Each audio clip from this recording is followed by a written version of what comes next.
Bonjour à tous, donc je vais vous expliquer comment accéder à votre ENT, donc espace numérique de travail. Donc c'est un espace qui en tant qu'élève vous permet d'accéder aux documents de votre cours durant ce stage et aussi à accéder à notre plateforme de e-learning jeparlejaponais.com. Donc en tant qu'élève, vous avez accès à cette plateforme également pour communiquer avec votre formatrice tout au long du stage. Donc premièrement, comment faire pour se connecter? Donc il faut d'abord que vous rendiez donc sur le site d'Espace Japon, donc www.espacejapon.com. Et donc là, une fois sur la page d'accueil, vous pouvez cliquer ici sur ENT et vous arrivez sur cette page. Donc si vous vous connectez une première fois ou même si ce n'est pas la première fois, il faudra toujours cliquer ici sur Je me connecte à mon compte. Si c'est une première connexion, il faut cliquer sur le bouton Première connexion ici, vous mettez votre adresse email d'inscription et ensuite vous cliquez sur Créer un nouveau mot de passe et vous recevez votre mot de passe automatiquement par mail. Si ce n'est pas une première connexion, eh bien vous saisissez vos identifiants et vous accédez à votre ENT. Donc premièrement, ici vous avez un carré annonce à gauche de votre écran. Et donc il s'agit tout simplement du récapitulatif de tous les messages que vous avez reçus, soit de la part d'Espace Japon, soit de la part de votre professeur. Donc ce sont des annonces, c'est-à-dire que ce sont des messages importants que vous devez lire le plus rapidement possible. En général, vous recevez également une notification par mail lorsque des annonces vous sont envoyées. Donc là, typiquement, vous avez l'annonce concernant le cours qui a été annulé mardi 18 janvier dernier. Vous pouvez la relire, etc. Voilà. En dessous de Annonce, vous avez le bouton ici marqué Je parle japonais, donc ça c'est l'entrée du e-learning. Donc très important, vous en aurez besoin tout au long de votre stage, c'est là que vous aurez accès à vos leçons. Donc les leçons contiennent les exercices qui vous permettront de vous entraîner entre chaque cours. Donc je vous laisserai en prendre connaissance, il y a toutes les vidéos du cours ici. Et des exercices correspondants, avec également des récapitulatifs de grammaire, de kanji, de hiragana, katakana. Mais normalement, en stage intensif, vous ne voyez pas encore les kanji. Il y a aussi des récapitulatifs des points de grammaire abordés. Pour valider chaque leçon et passer à la leçon suivante, il faut passer un petit quiz de validation sur 20 points. Donc ensuite, uniquement si vous avez 18 sur 20 au quiz, vous pouvez accéder à la leçon numéro 2. Voilà. J'ai oublié de le spécifier, mais les messages d'Espace Japon, donc en général qui sont envoyés par moi, sont notifiés ici en rouge, mais vous pouvez également recevoir des annonces de votre professeur qui seront notifiées en vert. Donc si votre professeur vous envoie par exemple qu'elle va être en retard, etc., elle pourra se servir du système d'annonces. Vous pouvez aussi ici télécharger donc le livret d'accueil en PDF. Donc si vous voulez des informations générales sur notre centre culturel et sur notre école, vous pouvez y accéder. Donc comme ça, si vous voulez plus d'informations générales. Donc je retourne sur l'ENT. Vous avez aussi le règlement intérieur bien sûr. Et là, ici, vous avez un encart, donc là spécifiquement avec votre cours. Et c'est là que vous trouverez les documents associés à votre cours que votre professeur vous enverra. Ici, vous avez un petit bouton avec marqué enveloppe, enfin c'est avec un symbole d'enveloppe, c'est la messagerie, où vous pourrez envoyer des messages à votre professeur.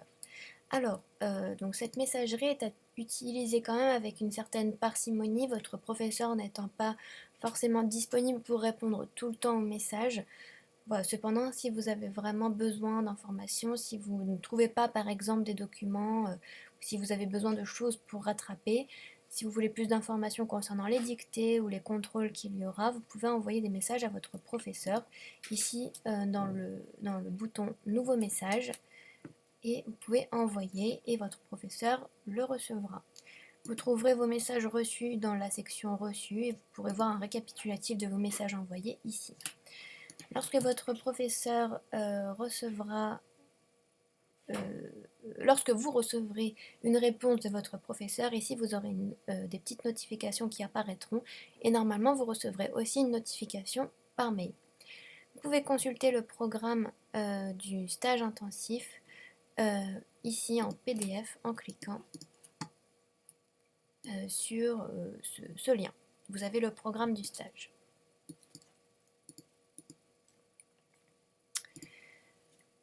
Donc là, on va accéder donc au document du cours spécifiquement. Donc je clique sur le bouton et là vous avez toutes les dates du stage qui apparaissent.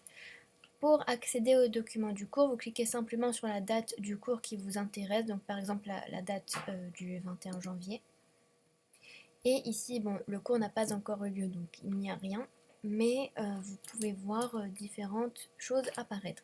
Tout d'abord, et ça c'est la chose la plus importante, pour les élèves qui sont en formation professionnelle ou qui sont inscrits via leur compte personnel de formation, il est obligatoire que vous émargiez votre présence à chaque cours.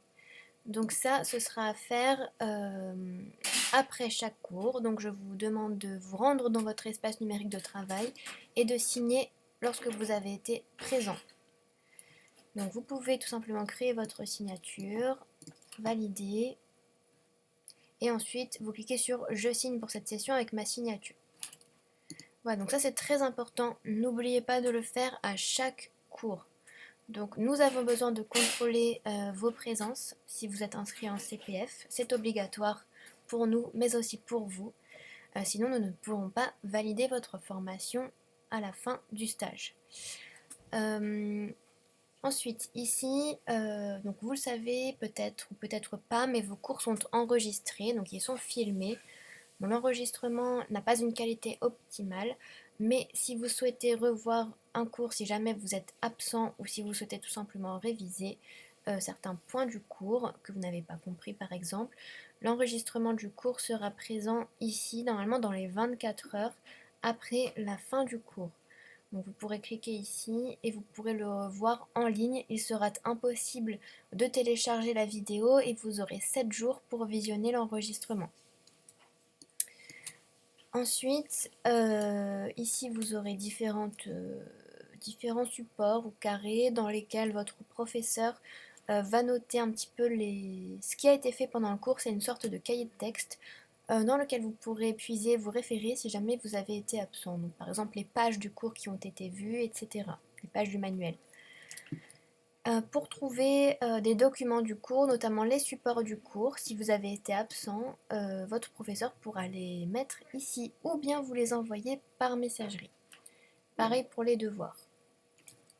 Voilà, pour le moment, ce sont les fonctionnalités principales de votre ENT. En ce qui concerne le règlement pour les élèves qui sont inscrits hors CPF, vous avez normalement le récapitulatif de votre règlement qui est affiché ici. Ceux qui ont notamment réglé en plusieurs fois, vous avez normalement un historique de ce qu'il vous reste à payer comme solde, etc. Et vous pouvez directement voilà, être informé en direct. Pour les élèves qui sont en formation professionnelle, vous avez plutôt ce message qui apparaît. Donc vous n'avez rien à avancer de votre côté, du coup voilà. C'est tout pour cette démonstration de l'ENT. Si vous avez des questions, n'hésitez pas à m'en informer par mail ou par téléphone ou bien directement. Et voilà, je vous souhaite un très bon stage et voilà, un bon apprentissage du japonais.